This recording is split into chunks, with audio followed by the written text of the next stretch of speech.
Before and after the World War one of the biggest changes was the disappearance of the Ottoman Empire and the formation of new countries, such as Finland, Estonia, Latvia, Lithuania, Poland, Czechoslovakia, and Yugoslavia.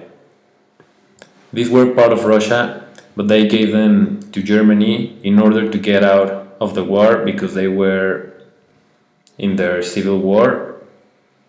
But then, in the Treaty of Versailles, they took them away from Germany and made them fully independent and sovereign countries. Also, the Austro-Hungarian Empire was separated and they were prohibited to reunite, as the Treaty of Traian stated in June 4th, 1920. The Ottoman Empire, as previously mentioned, divided into many independent countries such as Algeria, Bosnia, Egypt, Greece, Iraq, Palestine, Somalia, Israel, Bulgaria, Turkey, Ukraine, and Hungary. In World War II, some countries had a minimum change in their territory, such as German Morocco, that converted into French Morocco. The country that was divided into four was Germany.